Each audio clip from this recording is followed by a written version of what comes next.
Ladies and gentlemen, please welcome to the stage John J. DeGioia, President of Georgetown University, and His Highness Sheikh Tamim bin Hamad Al Thani, Emir of the State of Qatar.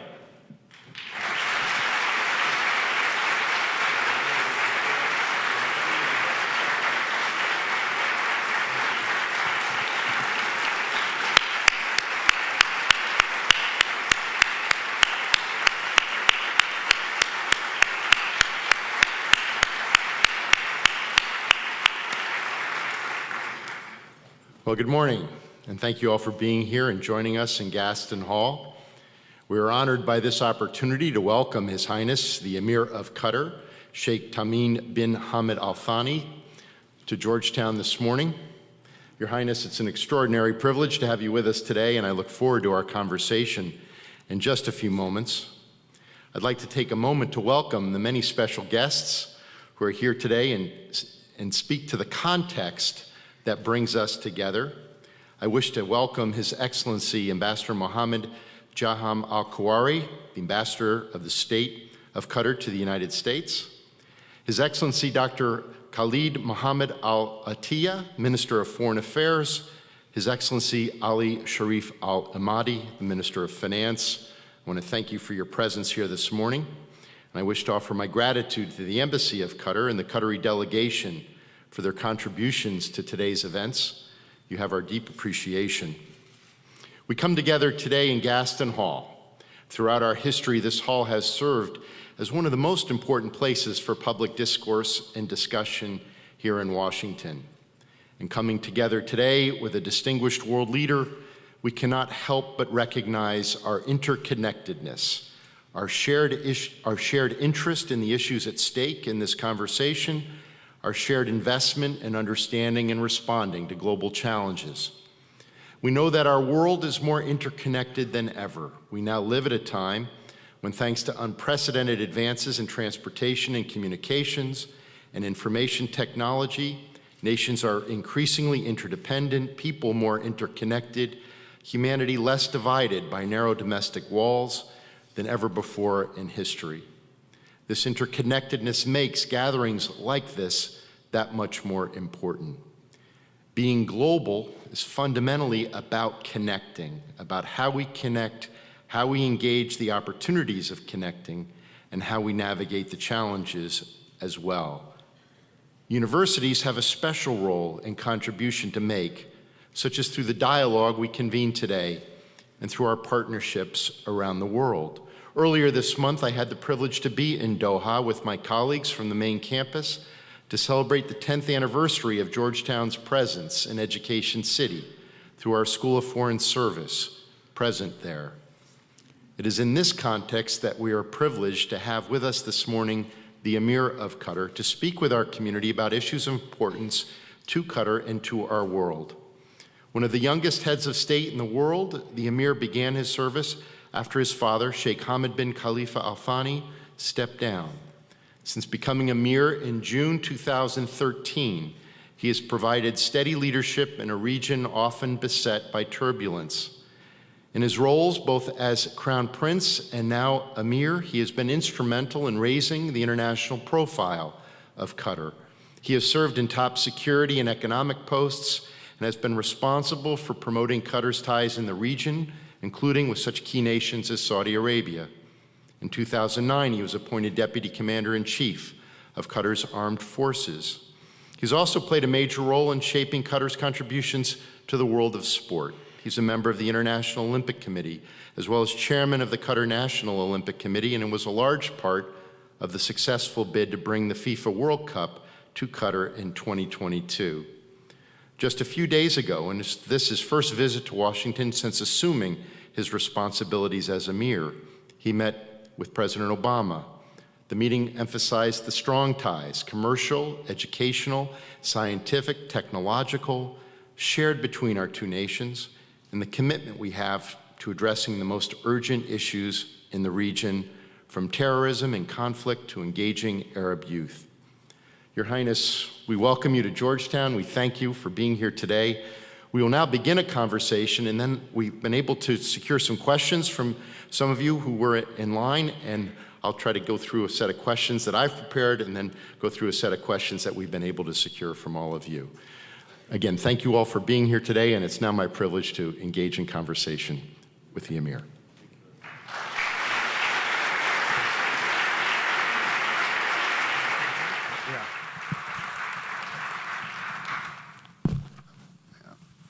Well, Mr. President, dear faculty, first of all, thank you for having me here. It's an honor.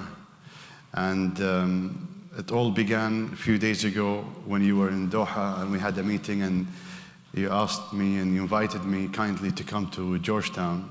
And it was an honor.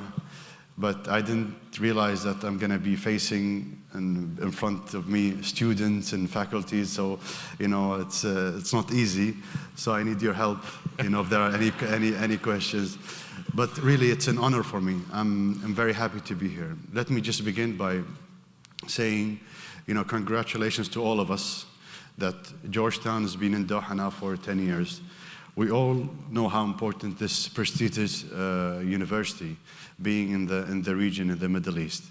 But we realize how important it is when we see our students graduating from there and trying and playing a bigger role in my country and also in the region.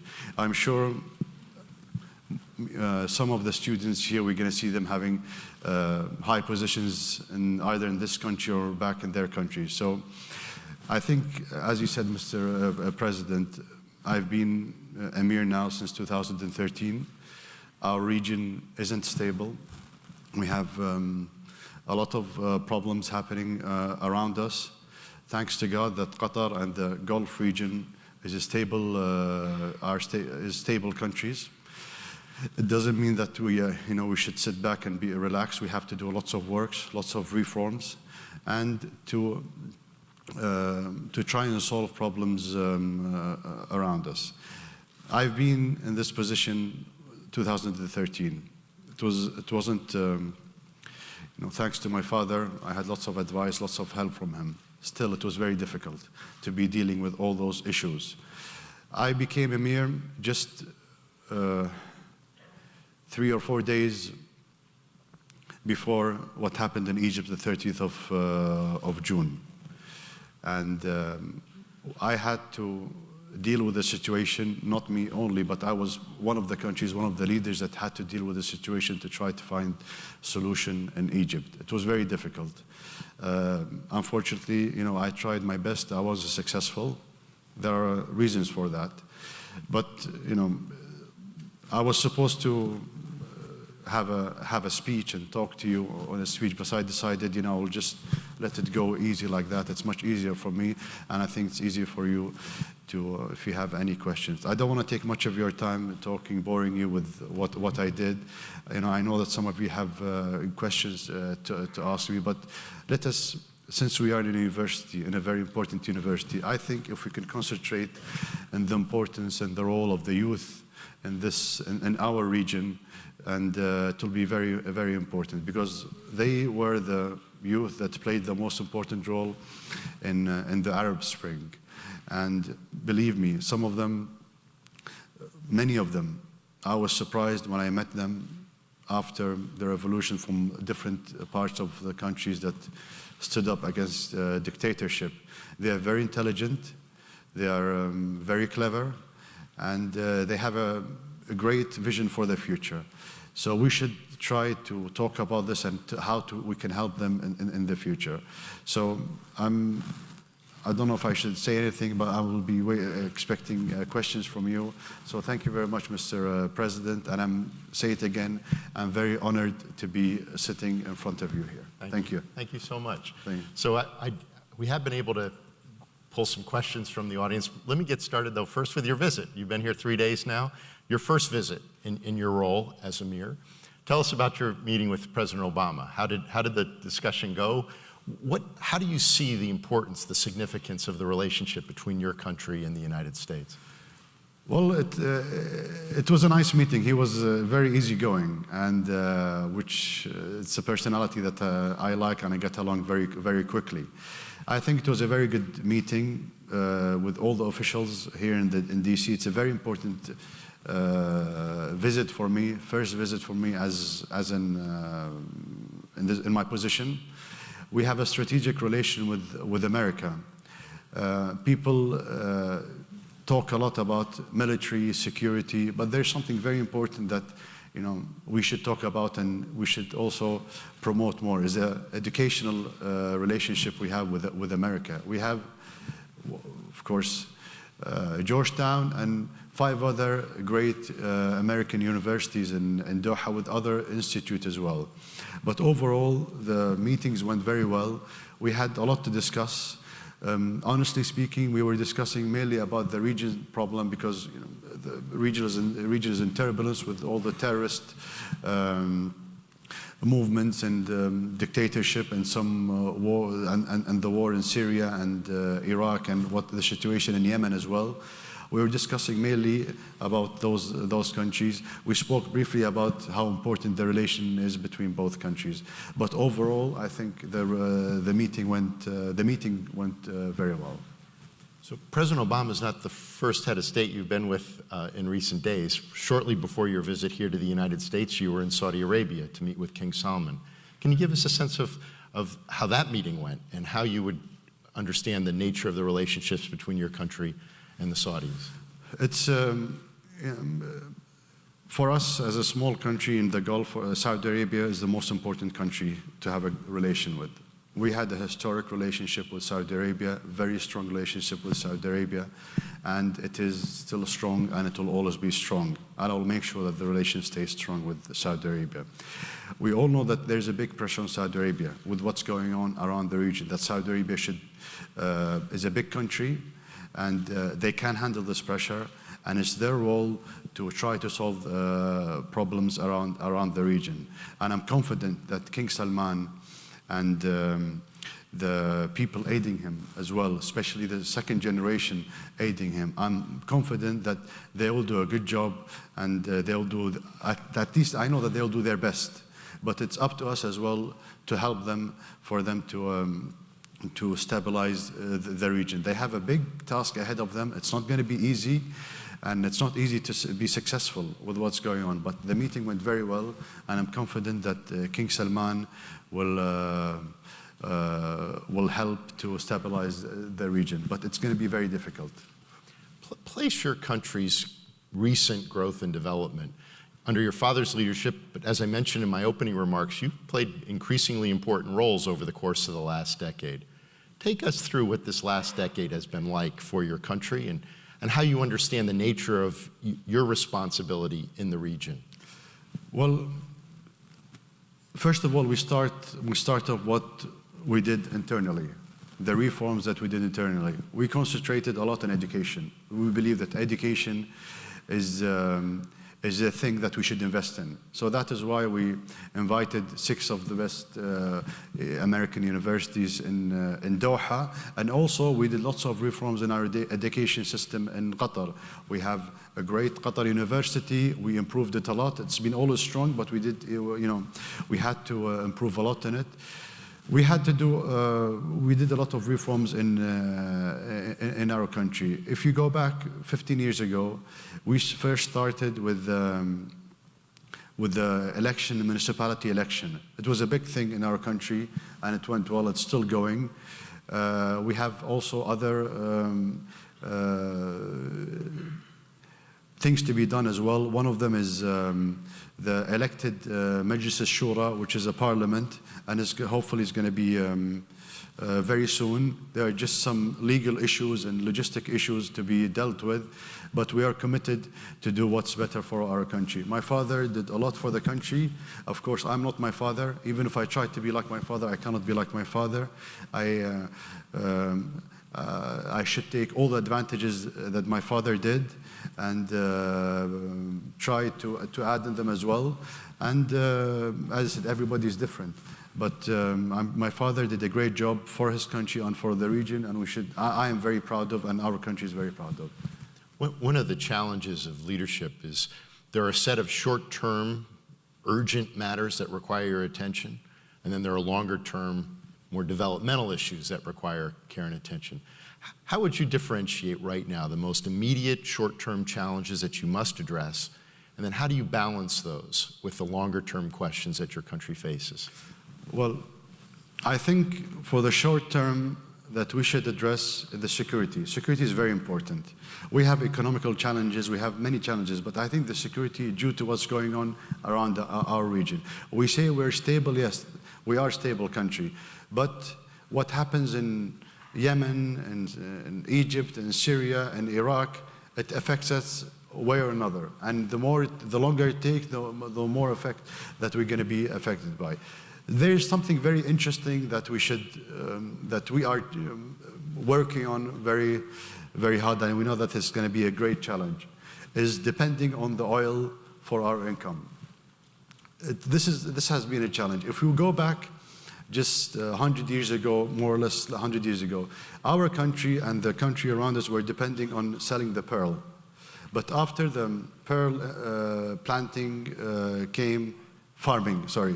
came, and our Japanese friend found this new system, we were broke. So we were in trouble. Now, when the oil came, we started breathing again. In the 70s, we faced a big drop of oil prices. We were only depending on oil. The same thing happened in the 80s and the 90s, and now also the drop of the oil prices.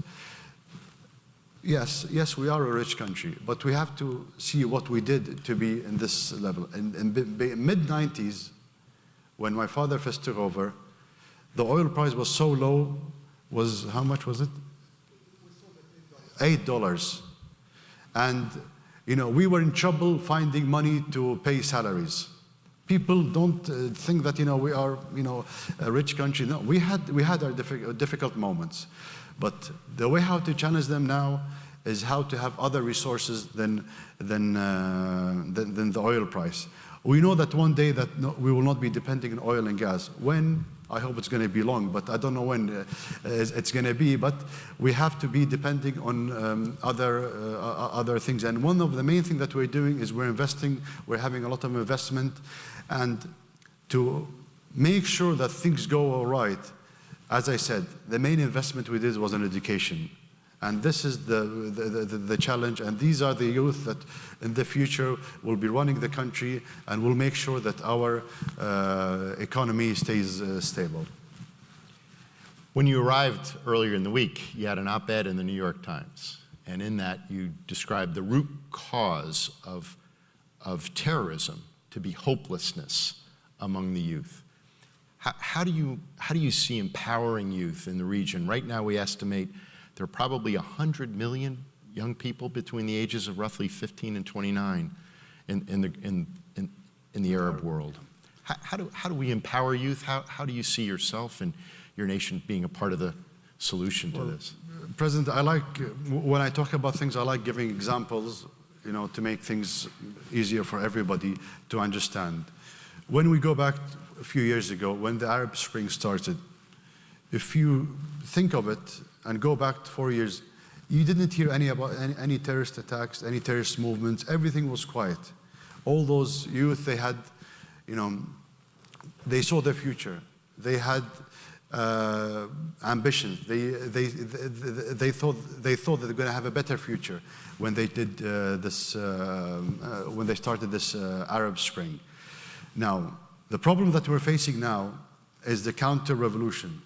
We call it a counter-revolution. People call it other names, but we call it counter-revolution. Now, if those youth, we don't give them a chance in participating and sharing power, because this is what they wanted. They wanted dignity and freedom. If we don't make them participate and put them in jail or no jobs, this is what I call hopeless. They'll be looking for other things. Now, going back to giving examples, some of the youth that stood up against leaders, dictators, they were moderate Muslims, but they were moderate. They believe in living together. They believe in democracy. After the counter-revolution, some of them, unfortunately, went to terrorist groups, and we have them by name. And we know which party they were, and they were not even an Islamist party before. So this is when I mean hopeless. You know, you have to give them hope for the future. This is what I meant in that. And we don't, of course, I don't like saying that because I'm Muslim, but you know, we should never tie terrorists with our religion, because terrorism doesn't have a religion. Every religion had terrorist movement one day in history. So we shouldn't tie this to our religion. But hope is the most important thing we should give to our youth. Your visit comes at a time in the United States where we're very focused on trying to determine what's the most appropriate response to the threats in Syria, particularly from ISIS. Did your visit here to the U.S. give you some sense of an approach that will make sense for us as we go forward in addressing this challenge? Okay, Syria, we have to, when I spoke with the officials here, we have to identify and see the real cause of those terrorist movements. When the Syrian people stood up against Bashar al-Assad, asking for freedom, dignity. You can go back and you can check. There weren't, all of them were youth asking for dignity and freedom, and there wasn't any terrorist movement. We said that from day one. If Bashar al-Assad doesn't find a solution in solving this problem, we will be facing terrorist movement, because the way how he was treating his people, killing his people, young people, if we don't find a solution, we will be dealing with, we will find terrorist groups that nobody can control. Now, it's important for people to understand how this thing started in Syria. They were asking for freedom, dignity. 15 kids or 12 kids in the age of 12, 13, 14 just wrote on the wall, "Leave Bashar al-Assad, you have to leave." They were put in jail. Some of them, their nails were taken off. And those are young boys and boys. Now, if you're gonna see your child being treated like that, just because he did something small on the wall, and you forgive the regime, but you ask just for your child to come back. And then after that few days, the regime start killing his own people. What do we all expect this atmosphere? What will this atmosphere create? It will create terrorist movements that we are facing now. Now, what I always say, and I also told that to the president, yes, it's important that we have to face terrorist movement. It's a threat to us and to all of us, to everybody. But we have to see what caused all this. And we have to make sure that if we're going to fight these groups, that these groups don't come back again. Because if we fight them and we leave the main reason, they'll come back again in the near future. So it is difficult, but we have to face two things. There is the regime that's killing his own people, and there is those terrorist groups. Unfortunately now, in Syria, there is terrorist groups and there's regime. People tend to forget those millions in the middle that demanded for their freedom, who are the important people, who we should all support in the future of Syria. This is how I see things in Syria. And do you have a sense today that a collective will and a collective strategy is emerging to address this combination? There is, but I'll be honest with you, we shouldn't only be depending on America. Us, Arab countries, we should do our own work. And then we should ask the Americans if we need help to help us solve our problems. The problem that we've been saying, we've been always blaming the Americans. Yes, the Americans, they have their mistakes. I have my point of view, a different point of view, but we have to depend on ourselves as well, as Arab countries. We have the capability to be solid together, to be facing those terrorist movements, and also to be helping those population for their freedom. And then we can ask the help of America to help us in this. But there is a sense, yes, what I've been hearing from the officials here, that the regime in Syria lost legitimacy. They know that, and they are worried about terrorist movements. But we all forget that there are millions of people in the middle that are the people that we have to bet on and to help. We asked members of the audience to write out some questions while they were in line waiting to come in, and so I've got a few of those here. So let me let me take these on. The first one comes from someone from Qatar. As someone who calls Qatar home, how can we work to get away from the negative media coverage and show the world that we stand as a nation to make a difference according to our vision? What is government policy and how can we contribute to addressing it? It's a good question. There have been some negative things in the media about Qatar, and for me, honestly speaking, I don't have a problem when somebody criticizes me or criticizes our policy. We're fine with that, and we have friends that do that as well. But what hurts me sometimes is when you see something in the media which is not true about my country. Now, the way how we've been dealing, we don't have a response. We used to say, no, what they say is not true. Sorry for this language, it's rubbish, so we're not going to answer them. People know the policy of Qatar, which it's not true. People listen to the media and listen to read the newspaper. If we don't go and talk to the people and to show them what is the policy of my country, whether you agree or you don't agree, but I have to show you the policy of my country, and then you can judge. But if we give chance for others to write on our behalf, of course, you guys will believe what they say because we're not responding. But now, you know, as a Qatari student or somebody living here asking me this question, it's an important question, but we are doing everything now to make sure that our voices be listened by the media and by all our friends, because I know that we have lots of friends. But they tell us, guys, we cannot help you if you don't help yourself.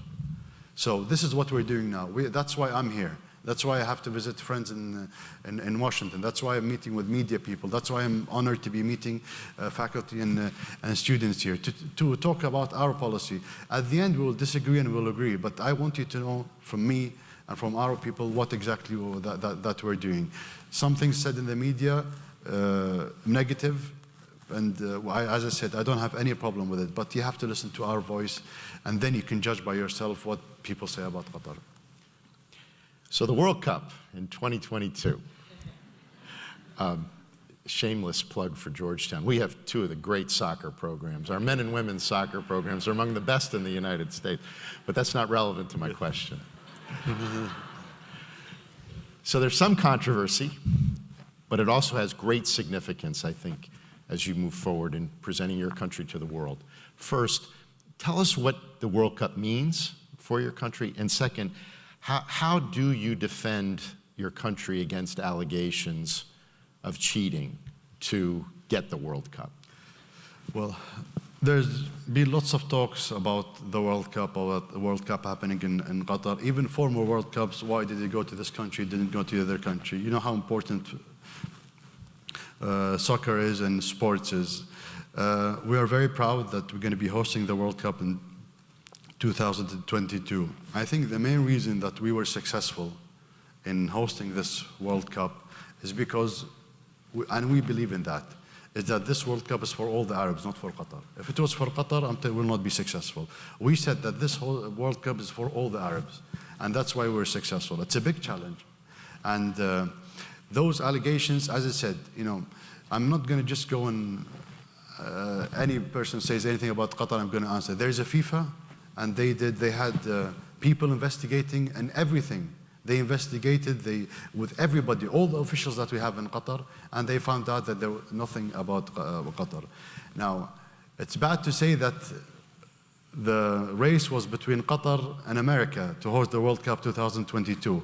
And I know that you guys, people here were very upset that how come this small country can beat this great country. But I think you should be, you're all sportive, you should believe that, you know, you can lose sometimes, and you shouldn't stand. No, seriously.